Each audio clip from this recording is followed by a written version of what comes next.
حضرت امام حسین کی وہ شخصیت تھی کہ مشکات میں حدیث ہے، نبی پاک صلی اللہ تعالی علیہ وسلم کی چچی جناب ام فضل صبح صبح گھبرائی حضور کی بارگاہ میں آئیں، عرض کی یا رسول اللہ صلی اللہ علیہ وسلم آج میں نے عجیب خواب دیکھا ہے، میں ڈر گئی ہوں۔ حضور نے فرمایا چچی کیا دیکھا؟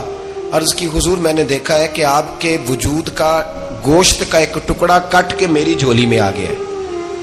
حضور یہ کیا ہے؟ تو محبوب خواب سن کے مسکرائے، فرمایا چچی یہ پریشانی والا خواب نہیں، یہ تو خوشی والا خواب ہے، اللہ فاطمہ کو بیٹا عطا کرے گا اور وہ تیری گود میں کھیلا کرے گا، چونکہ وہ میرے وجود کا ٹکڑا ہوگا لہذا خواب تجھے یہ آئی ہے۔ تو امام حسین پیدا ہوئے، امام حسن کی عمر ابھی 11 مہینے تھی، تو نبی پاک نے امام حسین کو جناب ام فضل اپنی چچی کی گود میں دے دیا کہ فاطمہ کے لیے دونوں بچے سنبھالنا مشکل ہوگا۔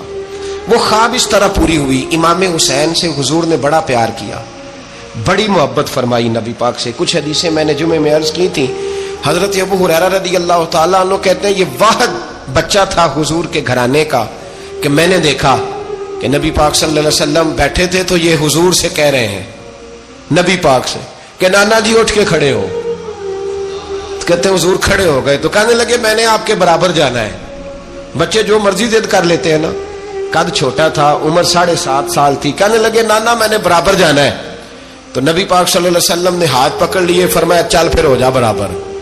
تو حضرت ابو ہریرہ کہتے ہیں انہوں نے حضور نے ہاتھ پکڑے، اوپر کھینچا تو امام حسین نے پہلے اپنے پیر حضور کے گھٹنوں پہ رکھے، پھر نبی پاک کے سینے پہ رکھے، اور جب ان کا قد سر تھوڑا سا حضور سے اونچا ہو گیا تو محبوب فرمانے لگے چل بس کر، تو نے تو کہا تھا آپ کے برابر ہونا ہے، تو اوپر نکل گیا ہے، چل بس کر۔ فرماتے پھر امام حسین نے زبان باہر نکالی تو محبوب ان کی زبان چوسنے لگے، پھر ساتھ لٹا لیا اور انہیں سونگھنے لگے۔ تو میں نے عرض کی حضور آپ حسین کو سونگھتے کیوں ہیں؟ تو فرمایا ابو ہریرہ مجھے حسین کے وجود سے جنت کی خوشبو آتی ہے، مجھے حسین کے وجود سے جنت کی۔ ایک دن حضور گزر رہے تھے، اصل اس طرح تھا کہ یہ نبی پاک کا حجرہ تھا، جن لوگوں کو اللہ نے مدینے کی زیارت کرائی ہے وہ جان سکتے ہیں، نبی پاک کا حجرہ تھا تو حضور کے حجرے کی اس جانب یعنی مسجد کی جو بالکل سیدھ ہے اس کی بیک میں سیدہ فاطمہ رہتی تھی۔ تو حضور اکثر نہ نماز کے لیے جب نکلتے تو حضرت فاطمہ کے حجرے کے پاس سے ہو کر دوبارہ محراب میں جاتے۔ محبوب حجرے کے پاس سے گزرے تو امام حسین رو رہے تھے، تو حضرت فاطمہ نے کسی بات میں جھڑک دیا تو امام حسین رونے لگے۔ تو نبی پاک نماز کے لیے گئے تو واپس لوٹ آئے اور واپس تشریف لا کے کہا فاطمہ حسین کو کیا ہوا؟ عرض کی یا رسول اللہ تنگ کر رہے تھے میں نے ڈانٹ دیا ہے۔ کیا خوبصورت جملے ہیں حدیث پاک میں، سرکار نے فرمایا فاطمہ اس کو حسین کو نہ رونے نہ دیا کر، یہ جب روتا ہے نا تو میرے دل کو تکلیف ہوتی ہے۔ تو بی بی صاحبہ کہتی ہیں یہ حکم آیا نبی پاک کا میرے نام، پھر میں نے ڈانٹنا چھوڑ دیا۔ یہ ان کے فضائل تھے کم، ان کی تربیت خود نبی پاک نے فرمائی، خود ڈیوٹی۔ میں کسی منطق کا فلسفہ میں اب تو اللہ تعالیٰ معاف کرے، پہلے ہم لوگوں کو کہتے تھے فلانی مجلس میں نہ جانا فلانی، اب تو مصیبت بن گئی ہے، جانے کی ضرورت نہیں، ہر شے موبائل میں آ گئی۔ مجھے بھیجتے ہیں کہتے ہیں حضرت صاحب یہ ذرا سننا، یہ ذرا سننا، کل کراچی سے کچھ مہمان آ گئے تو بچوں نے وہ کلپ سنبھال کے یہ مولوی دیکھو کیا کہتا ہے۔ اب آیتیں پڑھی جا رہی ہیں قرآن پاک کی، اتنا ٹکڑا یہاں سے لیتے ہیں، اتنا ٹکڑا یہاں سے لیتے ہیں اور ملا کے پتہ نہیں کون سا مکسچر بنا رہے ہیں، کسی آیت کا ترجمہ نہیں، کوئی واضح حدیث نہیں، ایسے ہوا ہوگا پھر اس کو اس سے جوڑ لیں تو کیا بنتا ہے، اتنی جمع کر لیں۔ یہ کون سا دین ہے جو توڑ مروڑ کے بیان کر رہے ہیں؟ کون سا مذہب ہے؟ دین تو واضح کھلی کتاب ہے۔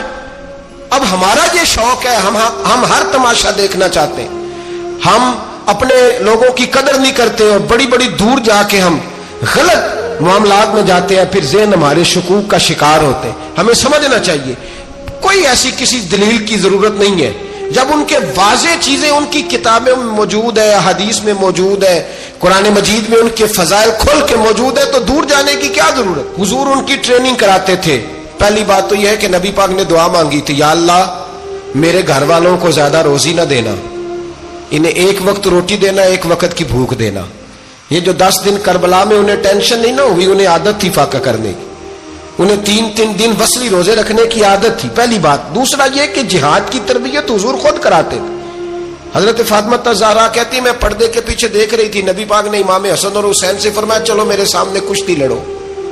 تو دونوں حضرات آپس میں جب کشتی لڑنے لگے تو نبی پاک نا امام حسن کو کہتے ہیں حسن حسین کو ٹانگوں سے پکڑو، حسن حسین کو پیچھے سے پکڑو۔